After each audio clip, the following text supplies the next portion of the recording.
Je suis toujours tellement heureux quand le vendredi arrive, bon, évidemment parce que c'est le vendredi, mais aussi pour vous présenter quelqu'un pour qui j'ai une affection extraordinaire. Et ce qui me dépasse de cet homme-là, il a 82 ans. Il continue à travailler, à donner des conférences. On dirait qu'il est toujours en forme, toujours avec le beau sourire. On a quelque chose à apprendre de lui, évidemment. Nul autre que notre ami, et j'ose dire notre ami, Jean-Marc Chaput.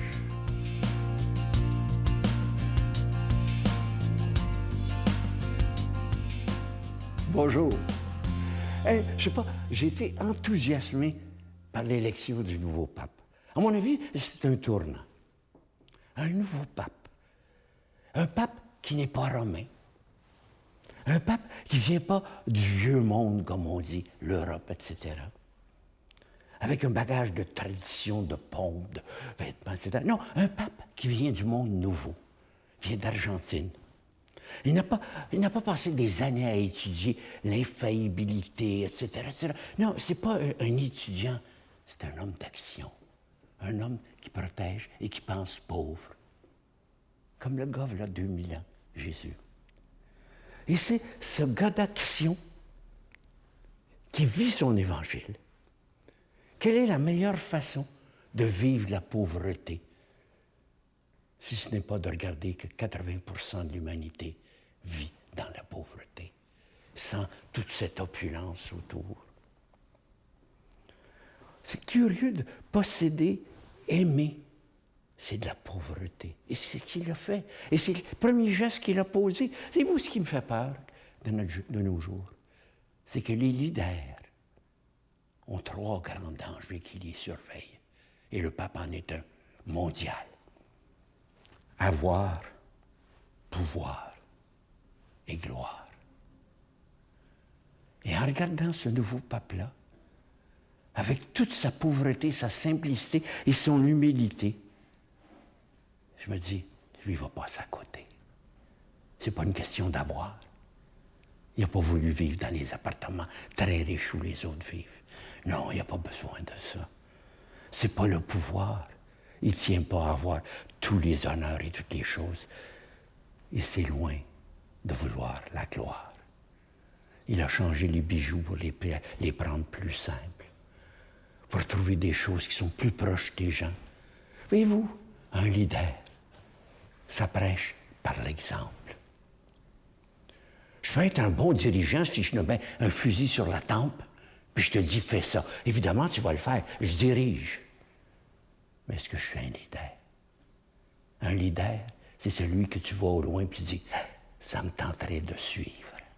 Ça me tenterait au moins de voir toute cette intelligence qu'il a à l'intérieur, dans tout ce qu'il a pu dire. Et dire qu'on a la chance d'avoir un pape.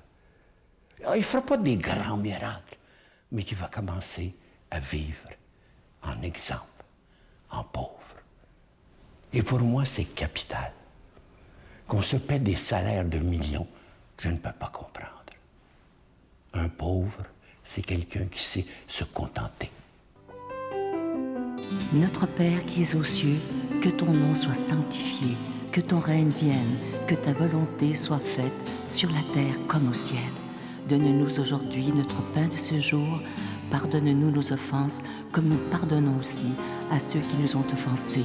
Et ne nous soumets pas à la tentation, mais délivre-nous du mal. Car c'est à toi qu'appartiennent le règne, la puissance et la gloire, pour les siècles des siècles. Amen.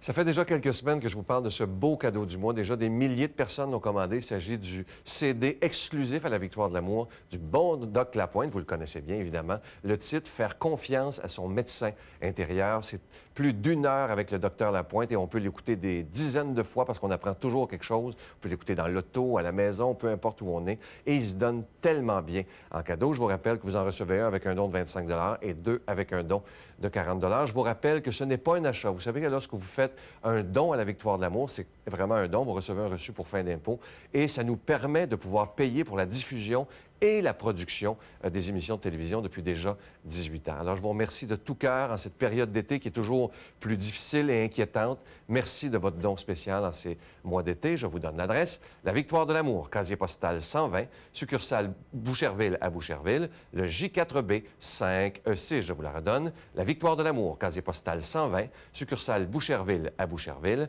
le J4B 5E6. Également par téléphone dans le 514-523-4433, 523-4433 ou sans frais, le 1-888-811-9291, 1-888-811-9291 et aussi sur notre site Internet, le www.lavictoiredelamour.org et également sur notre page Facebook. Vous pouvez également faire un don. C'est la page Facebook, La Victoire de l'amour, page officielle. Déjà, plus de 13 000 personnes nous suivent à chaque jour. Je trouve ça extraordinaire. Merci de tout mon cœur, de votre prière d'abord, mais aussi, évidemment, de votre soutien financier. Merci.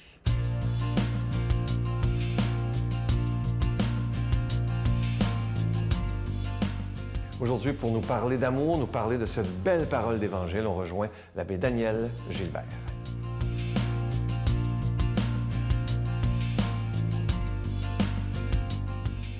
Évangile selon saint Matthieu. Lorsque Jésus descendit de la montagne, de grandes foules se mirent à le suivre. Et voici qu'un lépreux s'approcha, se prosterna devant lui et lui dit, « Seigneur, si tu le veux, tu peux me purifier. » Jésus étendit la main, le toucha et lui dit, « Je le veux, sois purifié. » Aussitôt, il fut purifié de sa lèpre. Jésus lui dit, « Attention, ne dis rien à personne, mais va te montrer au prêtre et donne l'offrande que Moïse a prescrite dans la loi. Ta guérison sera pour les gens un témoignage. » Acclamons la parole de Dieu. Bon matin, chers amis. Vous savez, nous sommes déjà presque rendus à la fin du mois de juin. Et l'évangile de ce matin nous parle d'une montagne que Jésus descend avec ses disciples. Alors, on peut s'imaginer que Jésus a été se reposer un peu. Il a pris des petites vacances, comme on pourrait dire. Puis on est en droit, nous autres aussi, de prendre des petites vacances. L'école est terminée, bien, les jeunes sont en vacances ces temps-ci, et les vacances approchent aussi pour bien du monde. Mais vous savez, ce moment de répit que Jésus va prendre avec ses disciples semble être de courte durée, puisqu'on pourrait dire, on le remarque dans l'Évangile, Jésus est vite rattrapé par la foule. Alors, on remarque à travers ça comment c'est incroyable l'effet que Jésus produisait sur les gens. Il attirait des foules immenses à lui. Et de cette foule, ce matin, on voit apparaître un personnage. On voit apparaître un lépreux qui vient se prosterner devant Jésus. Vous savez, ça a l'air de rien, ça, mais ça a dû créer un grand malaise dans la foule autour de Jésus. Un grand malaise. Pourquoi? Parce qu'à l'époque de Jésus, un lépreux était considéré impur et toute personne qui s'approchait d'un lépreux risquait de contracter, pas nécessairement la lèpre, mais contracter une impureté rituelle et donc être exclu de la société, puis être exclu du temple et de la synagogue. Et vous savez, en plus de ça, le lépreux devait, selon la loi de Moïse, qui est citée dans l'Évangile, avertir de loin ceux qui s'approchaient de lui en criant, puis il devait avoir un habillement de mendiant pour que les gens le reconnaissent de loin. Oui, c'était ça la condition des lépreux, complètement isolés, hors du monde, imaginez-vous. Il n'existait plus, il n'existait presque plus. Alors, s'il venait à guérir, vous comprenez que il ne pouvait pas réintroduire la société comme ça. Il y avait tout un rituel. Allez lire ça dans le livre, au chapitre 16, au 14 du livre du Lévitique dans la Bible. Il y a tout un chapitre là-dessus qui dit comment ils doivent se purifier pour réintégrer la vie. Il y avait juste le prêtre au temple qui pouvait faire ça. Alors, je pense qu'à partir de ça, chers amis, on peut comprendre la bonne nouvelle pour cet homme-là ce matin, puis pour nous autres aussi. Jésus, qui fait aucune remarque, aucun signe de dédain ou de mépris envers cette personne-là, mais qui l'accueille d'une manière inconditionnelle. Inconditionnelle. Jésus même qui va le guérir à partir, on pourrait dire, d'une affirmation que le lépreux a faite. mais qu'on peut faire nous autres aussi, qu'on fait des fois dans nos prières sans s'en rendre compte. Seigneur, si tu le veux, tu peux me purifier. Est-ce que Dieu peut nous purifier? Est-ce que Jésus peut nous pardonner? Est-ce que Jésus peut nous sauver? Bien sûr qu'il le peut. Non seulement il le peut, mais c'est pour ça qu'il est venu au monde. Vous savez, des fois, on se dit, bon, ça c'est un vrai lépreux, il y avait une lèpre physique. Mais il y a bien des lèpres, vous savez, dans notre monde aujourd'hui. Il y a bien des gens qui sont étiquetés, qui sont pointés du doigt ou qui sont mis à l'écart. Hein. Il y a bien des marginaux dans notre société. Les pauvres, hein, on parle du bien-être social, on juge par-dessus la tête. Puis on est bien bons, nous autres, pour juger, justement, ces personnes-là qu'on met à l'écart. Hein. Mais pas Dieu. Jésus va dire à un moment donné, moi, je ne suis pas venu pour juger le monde, je suis venu pour le sauver. Eh bien, regardez, c'est ça que Jésus fait dans l'Évangile ce matin. Par son accueil, par son amour, il réhabilite cette personne-là dans sa dignité la plus profonde. Il est un fils bien-aimé de Dieu. Mais il doit se conformer à la loi, puis aller voir le prêtre, c'est lui qui va lui dire, oui, t'es bel et bien guéri. Alors c'est comme ça que le Seigneur nous regarde. Quelle que soit la condition dans laquelle on peut se retrouver. L'autre jour, une personne me dit, « Ah, monsieur le curé, ça va assez mal dans ma vie, je suis croche, je suis dans la drogue, puis je suis dans toutes sortes d'affaires, puis sa vie n'avait pas de sens. » À un moment donné, il a rencontré Jésus sur son chemin. Il a rencontré le Christ.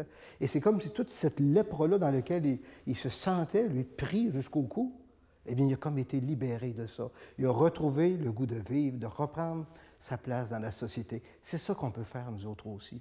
Quelle que soit notre condition ce matin-là, on se sent indigne, on ne se sent pas fin, on ne se sent pas belle. Hein? Souvent, du monde, il me dit ça, je ne suis pas fin, puis je ne me sens pas digne de ci, puis de ça. Bien, ça, c'est des petites lèpres qu'on peut offrir au Seigneur. Mais pour ça, il faut être assez humble, mais aussi, je dirais, assez téméraire. Hein? Assez téméraire comme l'a été le lépreux. Passer par-dessus des tabous ou passer par-dessus des interdits. Hein, aujourd'hui, juste affirmer notre foi, c'est presque un tabou, c'est un interdit. Passer par-dessus ça et aller rencontrer Jésus qui veut nous purifier, nous donner sa paix. Bien que cette bénédiction ce matin vous purifie de tout, au nom du Père et du Fils et du Saint-Esprit. Amen. Je vous salue Marie, pleine de grâce. Le Seigneur est avec vous. Vous êtes bénie entre toutes les femmes, et Jésus, le fruit de vos entrailles, est béni.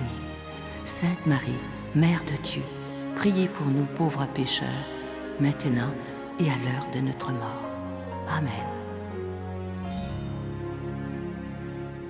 La retraite du printemps étant déjà complète, nous vous invitons à la grande supplémentaire de cet automne qui aura lieu les 4, 5 et 6 octobre prochains à l'hôtel Le Dauphin à Drummondville. Sous le thème « Si tu savais le don de Dieu », venez vivre des moments inoubliables en compagnie de l'abbé Robert Jolicoeur, l'abbé Robert Lemire, Dolly Dimitro, Sylvain Charon et Miguel Padilla.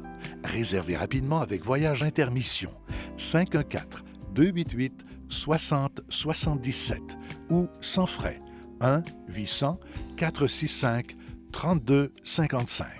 Venez vivre une fin de semaine exceptionnelle, remplie d'amour, de joie et de paix.